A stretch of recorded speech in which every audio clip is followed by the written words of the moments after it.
Shalom, saya Rajani Gunawan dari kelas 12 MIPA 3, absen 31, akan menjelaskan kaitannya sikap gereja terhadap HAM atau demokrasi di Indonesia.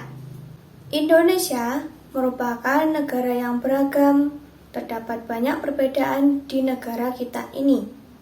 Kita sebagai kaum minoritas di negara ini banyak juga halangan yang harus kita hadapi, seperti pembatasan akses ke tempat ibadah dan pembatasan kegiatan keagamaan. Hal itu merupakan langkah yang melanggar hak kita untuk beribadah sesuai keyakinan kita. Terkadang ada orang dari kaum minoritas itu sendiri yang melakukan hal yang tidak sesuai dengan kitab Amos 5 ayat 21-24. Yaitu dengan hadir di gereja hanya untuk alasan sosial atau formalitas, bukan karena hasrat yang tulus untuk berhubungan dengan Tuhan.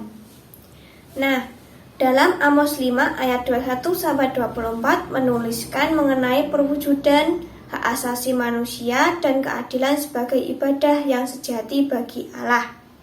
Jadi, dalam mewujudkan hak asasi manusia serta keadilan bukan hanya sekedar tindakan mulia, namun merupakan ibadah yang sejati.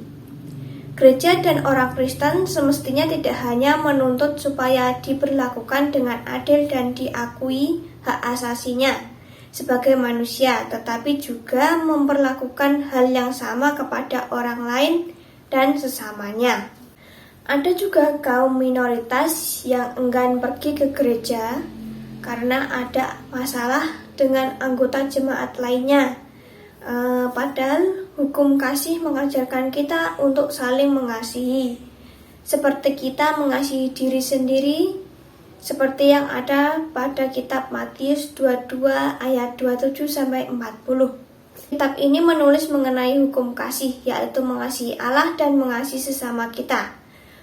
Dua hukum inilah yang menjadi dasar bagi orang Kristen dalam mewujudkan hak asasi manusia dan keadilan bagi sesama tanpa memandang berbagai perbedaan yang ada. Jadi dari kedua ayat di atas dapat disimpulkan bahwa ibadah itu bukan hanya pada saat kita melakukan ibadah formal di gereja, melainkan juga menyangkut sikap hidup sehari-hari dalam menjalankan perintah Allah. Tantangan yang dihadapi gereja dalam memperjuangkan hak asasi manusia di Indonesia tidaklah mudah. Beberapa gereja di Indonesia mengalami tekanan dari pihak-pihak yang berkepentingan. Beberapa gereja bahkan mengalami intimidasi dan ancaman. Namun gereja tidak mundur dan tetap berjuang untuk memperjuangkan hak asasi manusia yang dilanggar. Kita sebagai kaum minoritas di negara ini, jika terkena konflik, kita harus mencoba menyelesaikan dengan kasih dan pemahaman, bukan dengan kekerasan ataupun malah menjauhkan diri dari Tuhan. Kita harus saling menghormati agama lain, supaya tidak ada konflik antar umat beragama dan menjalani ibadah dengan tulus dan kasih. Sekian dari saya. Terima kasih.